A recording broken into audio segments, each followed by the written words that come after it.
How's it going, everyone? It's Justin with MyManJustin's Collectible Emporium, and I'm your man for Pokemon cards, card analysis, and Pokemon investment consulting. Today, I'm going to do a video on the way I analyze Pokemon cards and explain the process that I went through to make some of those videos in the past about the metaphysics and philosophy of Pokemon cards and how I kind of dive into the allegorical and metaphorical representations within the cards. And I'm going to talk about the process that I use to go about that, and it is something I learned from my media studies degree at UC Berkeley, and it's something called semiotics. Now, semiotics sees communication as composed of signs, and signs are made from signifiers, which is what you see or hear, and the signified, which is what it means. Now, to give an example, here we have a shining Charizard. To someone who studies semiotics, this is a signifier of a Charizard. It's not an actual Charizard.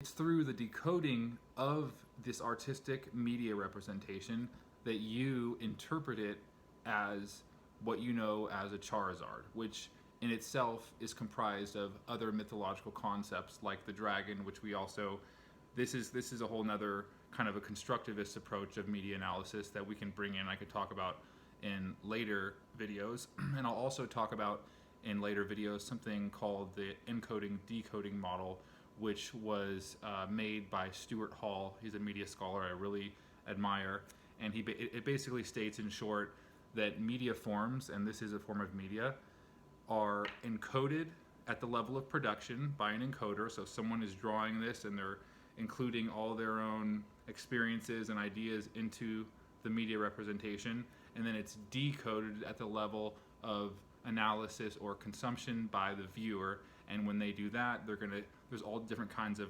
approaches to take when decoding the media form, and that's something that I'll talk about how I did, and that's what I use to make these metaphysical and philosophical analysis videos, and how I come to use these different kind of lenses to view media.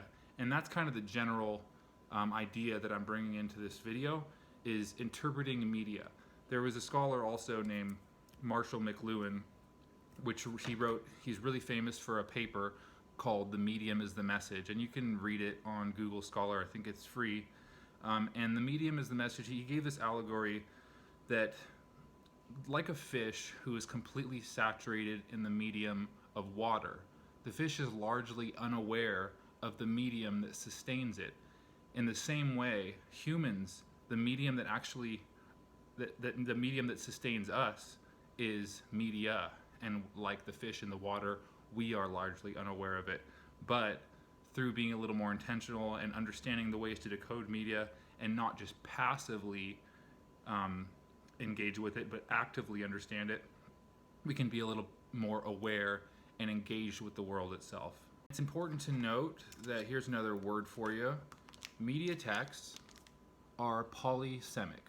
Polysemic just means poly is multiple, semic is meanings, which means they have multiple meanings. And that's what I've kind of said in the past, is that I've just using in the metaphysical and philosophical videos, I've just been decoding them as far as I can with my experiences and cultural understanding and so forth. But since media texts are polysemic, especially artistic forms, non-ideological forms of media, they are polysemic, and they can be interpreted in a multitude and maybe even an infinite amount of ways. So that's just a little sidebar for you. These are polysemic. You will be able to make your own understandings of them, like all media forms. So some of the really rudimentary ways that you can use to analyze media forms is the denotative analysis, which is what it is supposed to represent. So this is a signifier of a Charizard, and you know that. So the denotation is that it's a Charizard in the Pokemon world. It is a fire Pokemon. It is a Pokemon that was owned by Ash. It is a more aggressive Pokemon. These are all the literal interpretations of the card. Now we get into the connotative analysis. This is where you can get a little deeper. And I use this in the past videos as well, where I start thinking things like, okay, well, what does a dragon itself connote? Well, if we go into cultural context, a dragon is something that is ferocious, that blocks the progress of a hero, and is something that protects something valuable like gold.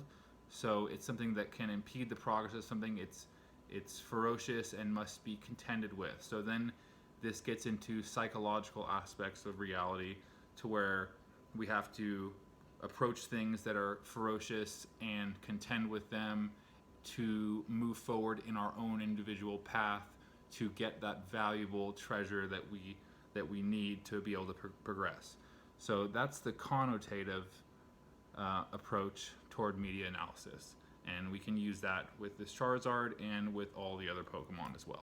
Now, since Pokemon themselves are a purely artistic representation, there's a really interesting relationship between their semiotics, the sign, signifier, and signified.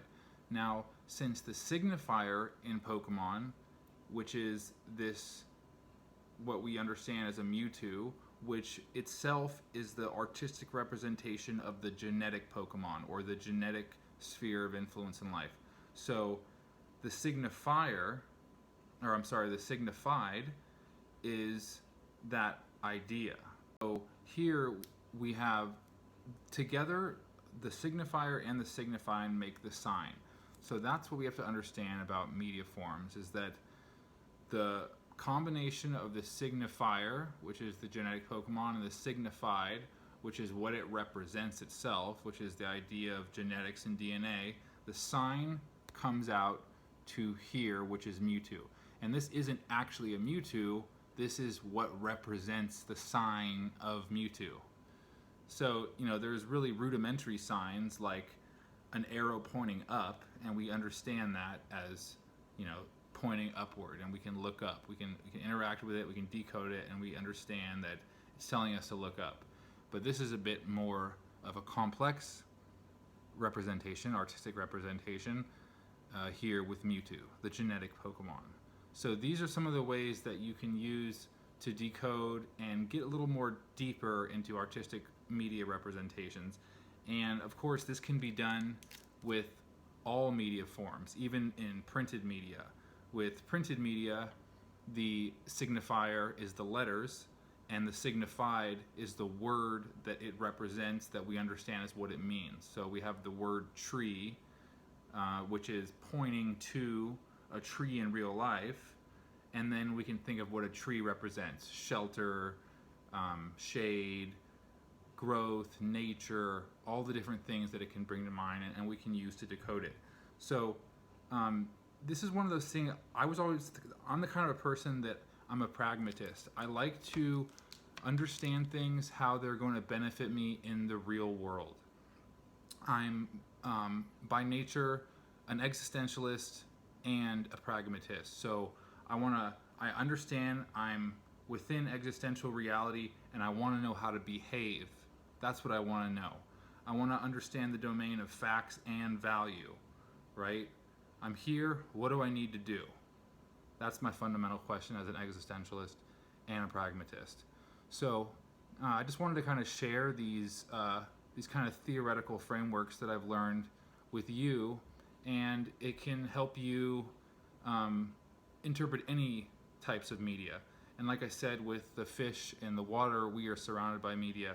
And if we aren't awake and active with it, we end up just becoming kind of subservient to it. We're not the ones interpreting, it's interpreting us. It's making us the way the media is. We're becoming a mirror of the media rather than making the media a mirror of us. So it's kind of a very different way to act existentially.